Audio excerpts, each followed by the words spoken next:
4, analyzing work and designing jobs.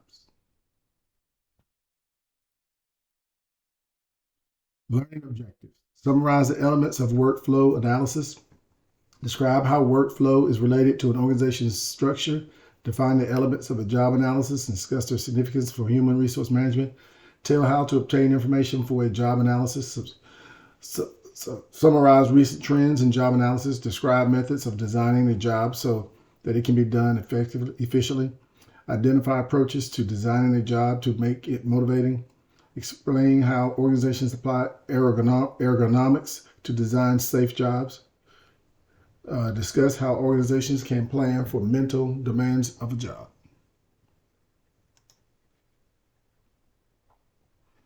So, polling question, what is the most motivating to you in a job? So, when you look at this is, first of all, I will tell you this. There's no such thing as a right answer here. There's a right answer for an individual, but not for everybody, because everybody's situation is going to be different. And I give you an example. Someone who's fresh out of college, who's just starting, what's important to them versus somebody who's nearing the end of been on 20, 25 years and getting closer to retirement and what they want. So it's going to vary depending upon the person, who you are in your life, where you are in your life, and the type of person you are. Workflow. Workflow design, process of analyzing tasks necessary for the production of a product or service. Tasks is assigned to specific jobs and positions. So when we look at workflow analysis, we look at informed decisions, about jobs that take place in the context of the organization's overall flow. And through that process of work, design flow managers analyze tasks and duties and things needed for a job. They assign these tasks to duties to specific jobs and titles, different specific jobs and positions. So you'll have a set of jobs, a set of duties and tasks assigned to a specific position, and it might be performed by one person, and you can have many, and this will be duplicated many different times based upon the different positions that you have.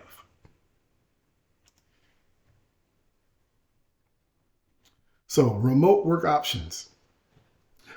Yelp recently decided to make all jobs fully remote, which allow the company to shed office space. It offers employees opportunities to relocate to lower cost, often warmer locations. So when you look at this is something that they used, and they decided how they want to use it to their advantage. And I'll be honest with you, a lot of that had to do with who was running that organization and who was at the helm and what their mindset was. Just as much as Yelp just did this, there are other companies who are doing polar opposite, telling everybody to come back into the office.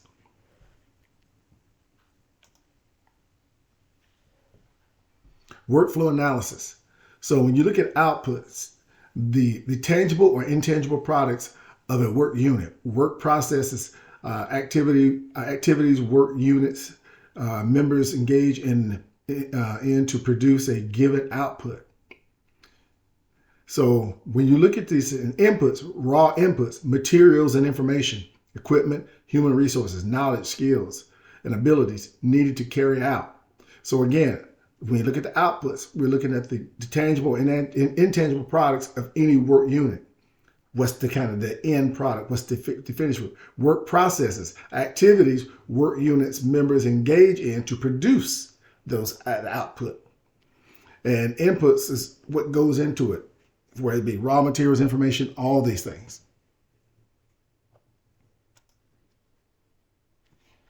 Developing a workflow analysis.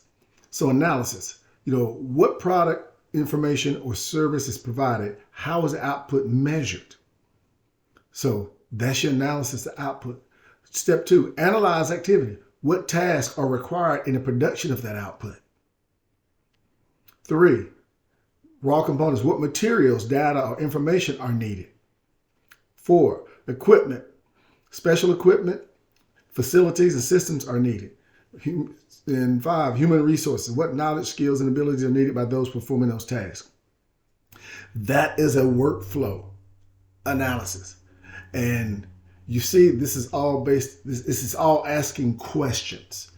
And and when you get the answers to those questions, that's when you can say you've successfully completed this process. Workflow design and an organizational structure. The organizational structure brings together people who must collaborate to efficiently produce desired outputs. Different organizational structures include centralized, decentralized, functional groups, and divisional groups. So when you look at centralized, this is where you have everything is one type organization. Everything is coming from one central location, and it goes, information and things go out, and everybody's getting their information from the central location, the marching orders. Decentralized is when that's not the case. You have multiple places where you have a lot of times you have more autonomy, and you have groups that are actually out here making their own group, making their own decisions about how they do their things in their lane. And then you have functional groups. These are groups that are managed based upon the types of things that they do. And so, it may be based upon job center type stuff. And those are functional groups, how they function. And the divisional groups, it's going to be at a larger scale. So, this is going to be, think about this. When you have, I work in the Southeast Division, where we're a divisional group, and we function as a divisional group, and we function like one unit versus with the functional groups, you have them, they could be smaller in nature.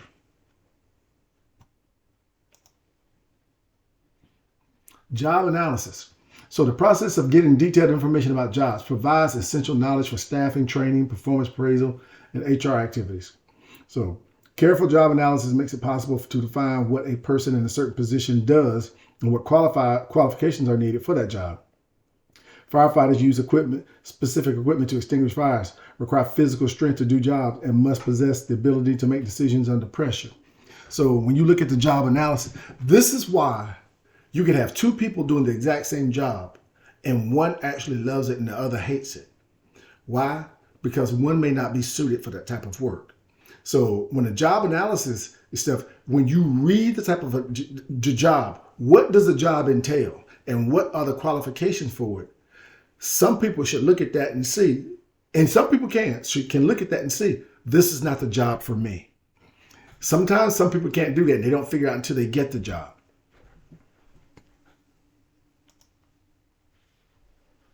Job description. So a job description is a list of tasks, duties, and responsibilities that a particular job entails. Key components: job title, brief description of the TDRs, and a list of essential duties when details specifications of tasks involved in carrying out the phrase and other duties as requested. So, and that's the catch-all, because oftentimes I've heard people say, that's not in my job description. Well, but a lot of time, if they read the job description, they're going to see this phrase right here, and other duties as requested, or other duties as assigned. So when you want to know about the job, the job analysis, this is the thing that you have to take in consideration. What are the tasks and duties of it, responsibilities? What does it entail? What is the job title, brief description of it, and a list of essential duties and detailed specifications of tasks involved in this thing, so that people can determine, first of all, you can determine if you're looking at someone, are they suited for that job? And they can too. Job specification. So a job specification includes knowledge, skill, ability, and other characteristics. So when you see this, this is a lot of times when I was with the federal government, we call them KSAs, knowledge, skills, and ability and achievements. So you see, it's the same thing here. What are those? This right here gets you into the general enduring the knowledge, the factual and procedural information necessary for successfully completing this job. So what does somebody have in their background that make them suited for this?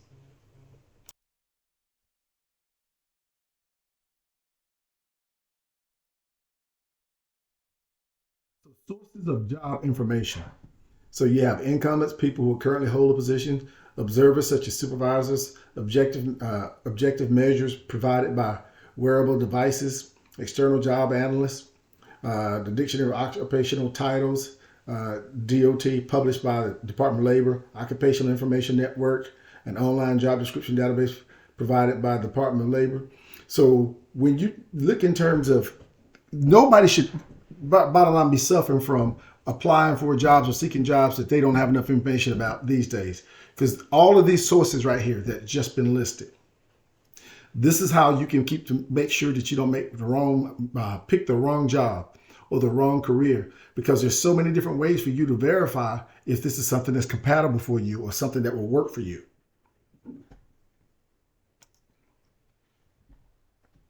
So job analysis, position analysis questionnaire. So a standard job analysis questionnaire contains 195 questions about job behaviors, work conditions, and job characteristics that apply to a wide variety of jobs. Consider the entire process completed by job analysts. Key sections: information input, mental processes, work output, relationships with persons, job context, and other characteristics. So when the job analysis is being done, I want you to think about this for a minute. 195 questions. And when you look at this, this is so that a full and thorough assessment of that job can be made. And this is how and why it can be.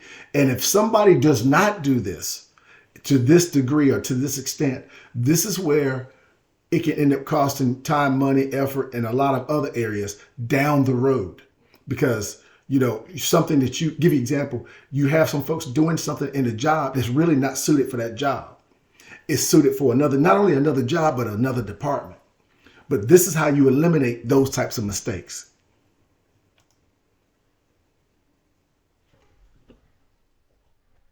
So Fleischmann job analysis system. So job analyst technique that asks subject matter experts to evaluate a job in terms of the abilities required to perform the job based on 52 categories, especially useful for employee selection, training, and development.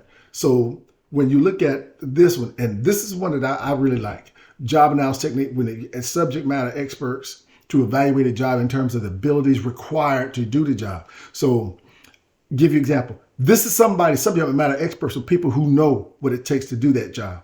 And, so those are the people that can give you valuable input, because sometimes what we think how something works or what should be happening is not necessarily how it really does.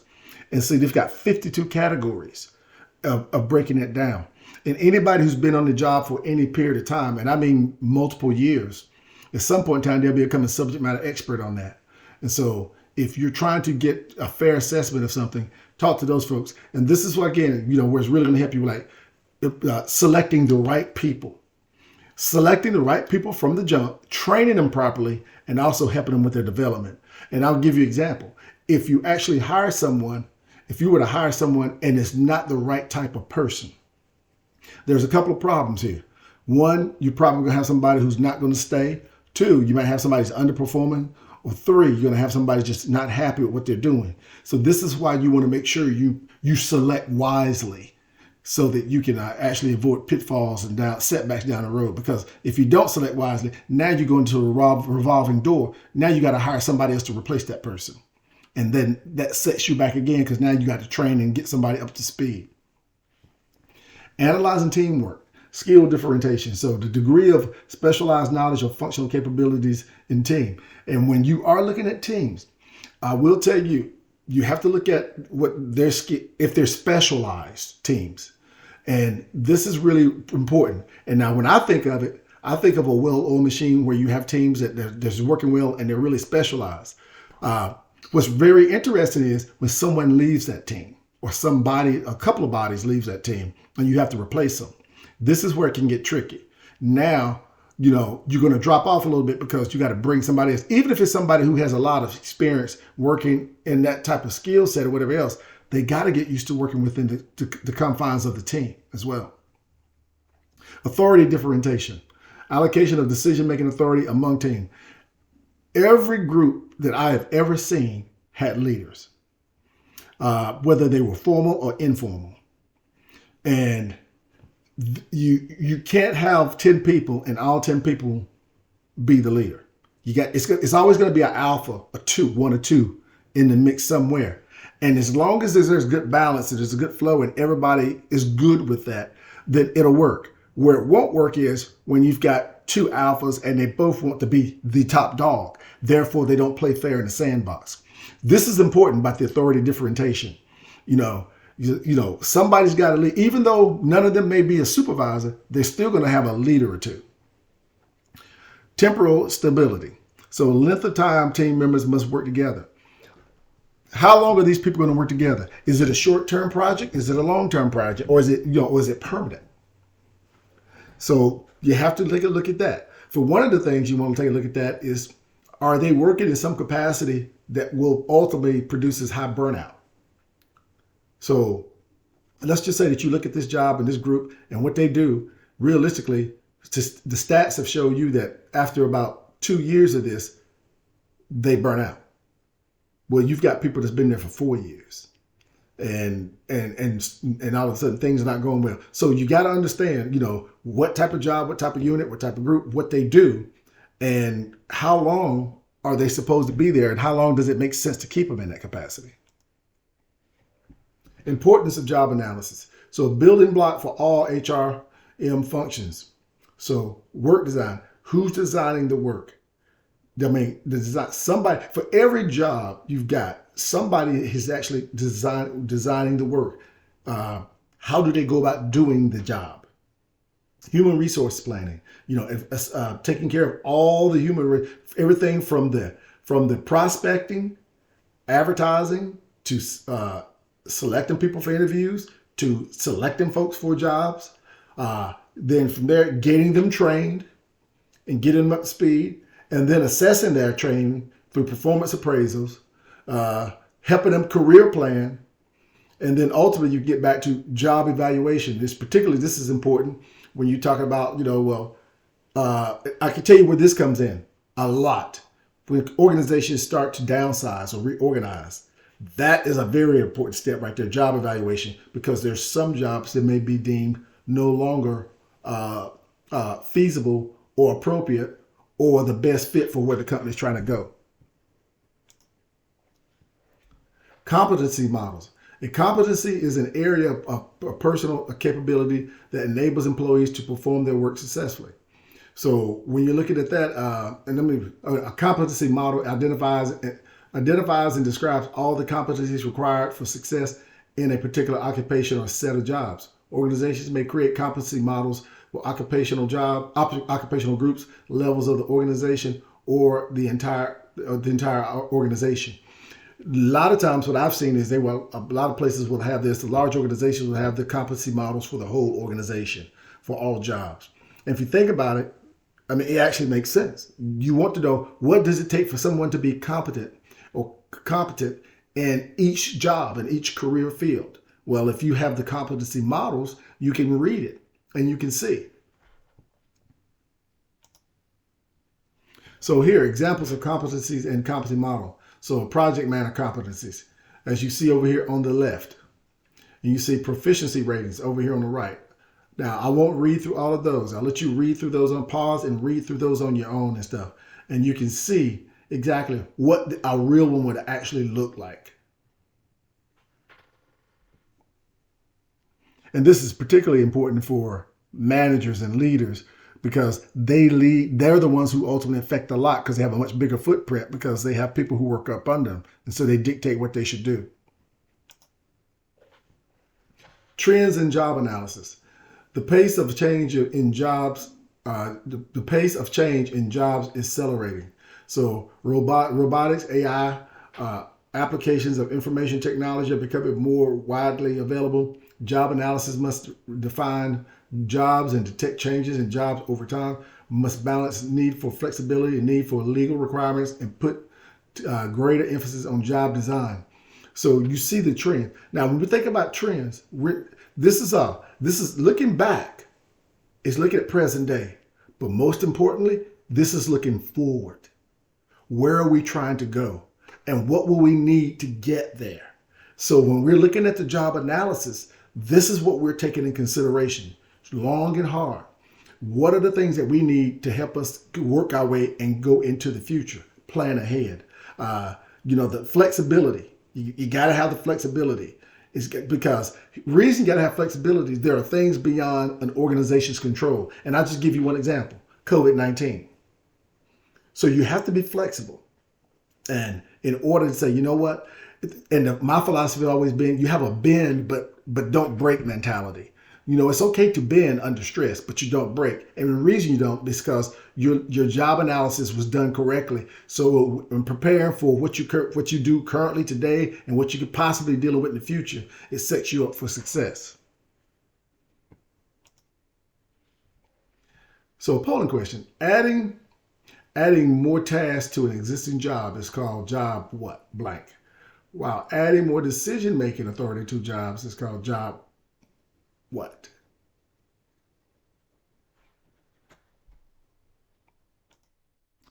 And the answer is C, enlargement enrichment.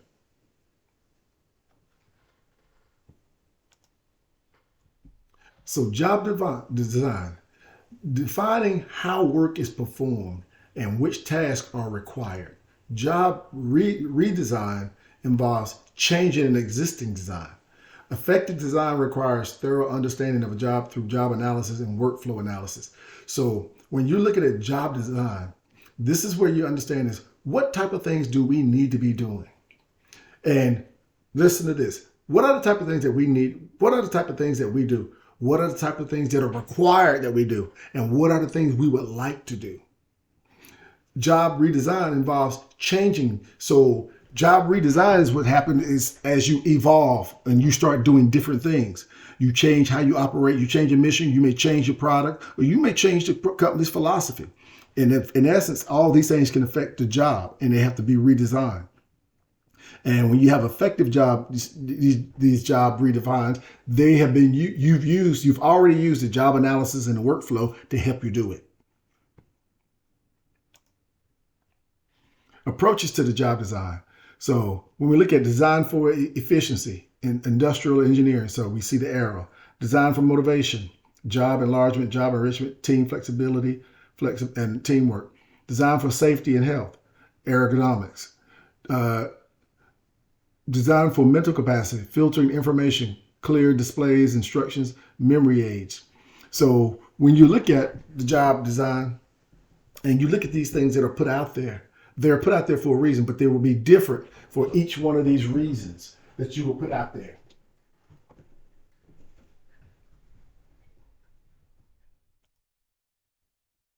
So job design, designing efficient jobs. Industrial engineering is used to reduce complexity in work. Allows almost anyone to be trained quickly to easily perform a job. Used for highly skilled, highly specialized and repetitive jobs. Most organizations combine industrial engineering with other approaches to job design. So when you look at it and you think of industrial engineering, what is it they actually do? This is about working smarter and being more efficient. And how do you do that? By looking at things at the job level, bringing it down to that level right there, and then work your way up.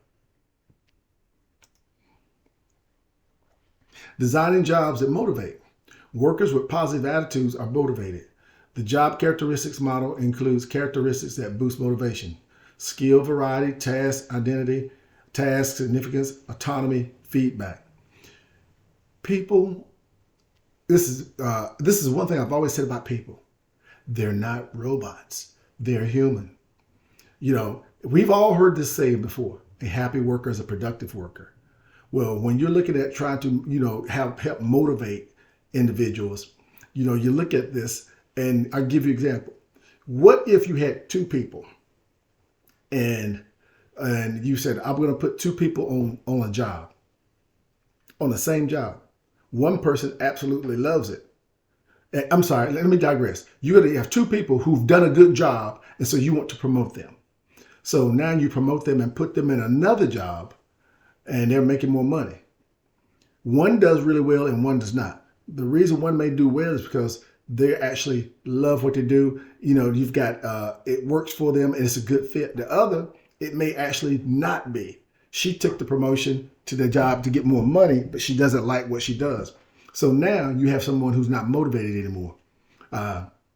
And that's going to affect probably the outcome of what you do and outlook and everything else.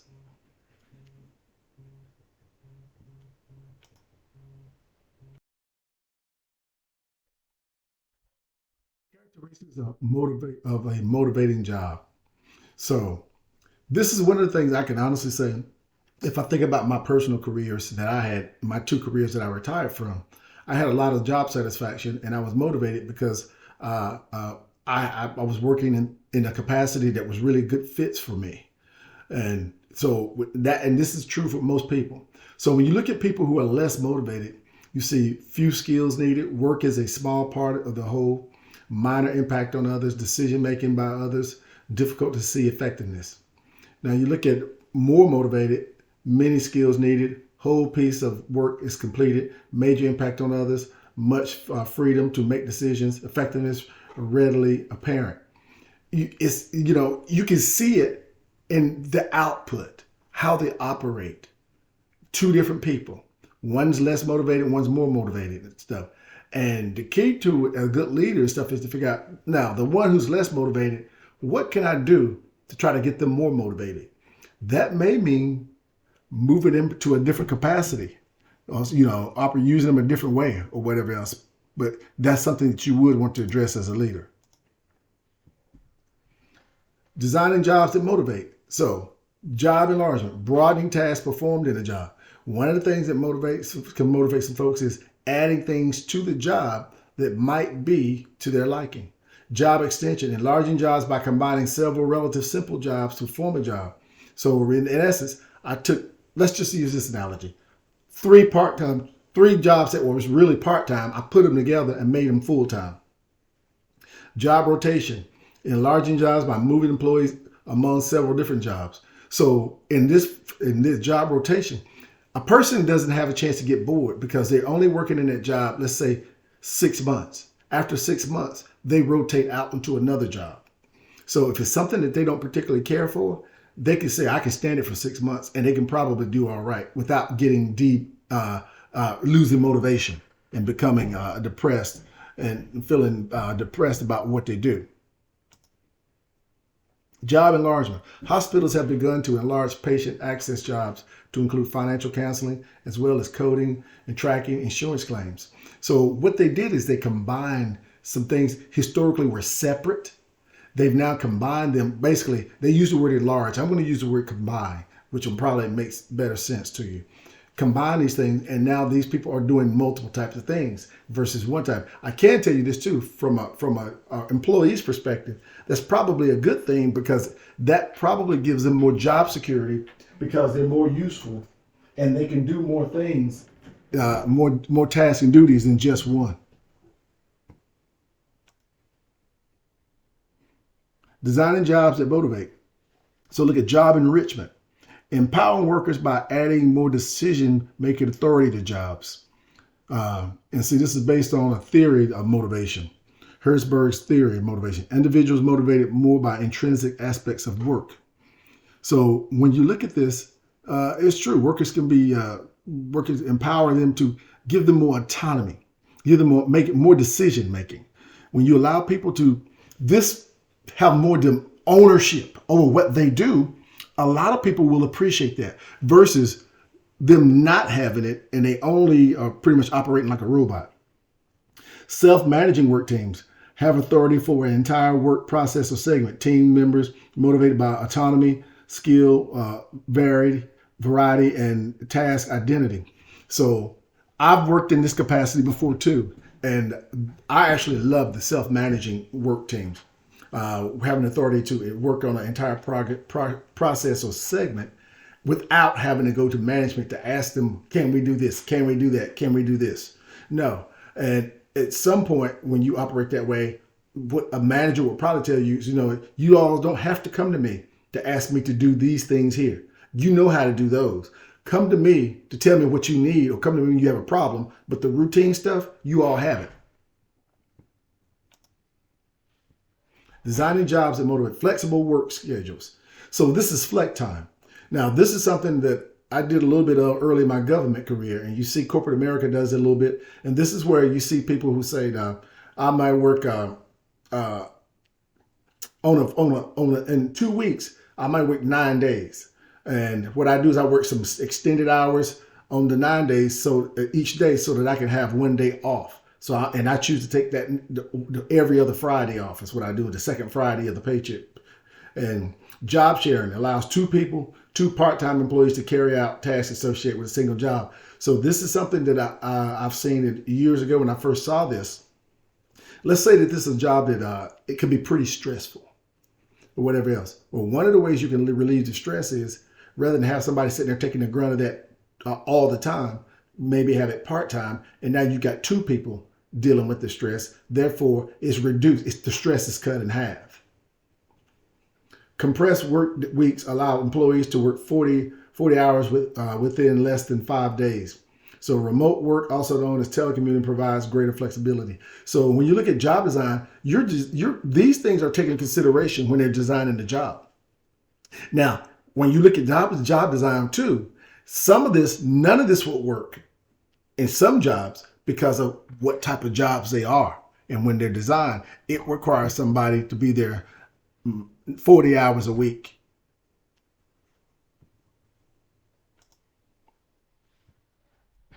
Alternatives to 8 to 5. So as you can see, something that's gotten popular the last couple of years, particularly since COVID, you see alternatives to an 8 to 5. So you look at this flex time, job sharing. The core time is 9 a.m. to 3. So it provides employees with the opportunity to perform job as well as take care of personal tasks. And when you say take care of personal tasks, I'm gonna tell you what a lot of times that is. That's families, that's kids who play sports, things along those lines. So gives employees the option of working 10 hours per day, typically Monday through Thursday. So this is right here where you say I'm working 4 10s. I get paid every 2 weeks, but I work 4 10s. And so I'm Monday through Thursday and I'm off every Friday. For some people, that will be something that will work for them and it'll be really good. Designing ergonomic jobs. Ergonomic study of the interface between individuals' physiology and physical characteristics of work environment. Goal is to minimize physical strain of worker by structuring physical work environment around the way the human body works. Leads to increased efficiency in the workplace. Increase in use of mobile devices are causing repetitive stress injuries. So when you're looking at this, we're looking at not only the mind, the physiology stuff, but physical things as well. And how do they put stress and strain on the body? And how does that cause it? So going through design ergonomic jobs, they're trying to figure out then how can we alleviate some of these things? And it's really being proactive versus just being reactive. Reactive mindset used to be well, when somebody gets injured or they get stressed out or they're overwhelmed, then we deal with it. Do this is actually proactive, where we're saying, well, let's see if we can avoid people getting injured and getting stressed out on the job. So designing ergonomic jobs, OSHA 4-pronged strategy. Issue guidelines for specific industries. Enforce violations of its requirement that employees have a general duty to protect workers from hazards. Employers have a general duty to protect workers from hazards, including ergonomic hazards. Work with industry groups to advise employers in those industries. National Advisory Committee on Ergonomics. So you see, even the government is even getting in with OSHA and how it's trying to work with businesses and employers so that we can have a more safer and friendly and ergonomic type environment for the employees. Designing jobs that meet mental capabilities and limitations. So technology can cause information overload. Goal is to simplify mental demands of jobs to limit mistakes. Limit amount of information and memorization required. Provide adequate lighting. Give simple instructions and easy to read gauges and displays. Use software for tracking progress. So when you're talking about designing these jobs with the mental capacities and limitations, the bottom line is, if you design a job and it's so complex and it's so many steps involved, you realistically setting somebody up to fail. So limit the amount of information that you put as a requirement for the job and also the amount of memorization that is required and stuff. and provide adequate lighting so people can see. Do you know that a lot of people, a lot of businesses, they use lighting that mimics daytime. Why? Because people feel good when they have light. They like going out in the sun and feeling the sun against their face. So it helps them mentally as they work in areas versus a dark, gloomy place like what a lot of them used to work in. And use software. You got to track this stuff. You got to track it and give simple instructions and easy to read gauges and displays. I'll give you an example too. What if you have a place where you have a lot of people and they've worked there for a long period of time where they're older? What is one of the things that happens to people as they age? Their vision gets worse. Or do you have gauges and things that are difficult for them to read? This is a reality. Yeah, some younger people have impaired vision. So they need glasses. So you got to take those into consideration. And you need a software to track the progress of all of this. So when we look at the technology and job demands, technology advances can sometimes increase job demands. Some employees may be required to juggle information from several sources at once, which may distract them from their primary job task. And when you see this, sometimes I call it like the information overload. Or you've got them they're chasing so many shiny objects and so many different duties that it's hard for them to stay focused on the task at hand. So realistically, what you may find is now you've got somebody who's not doing any of his primary job or any of these other duties well because he's all over the place. He's doing too much. So you got to take into consideration is what's reasonably feasible for somebody to do and be able to do it at a high level. That concludes chapter 4.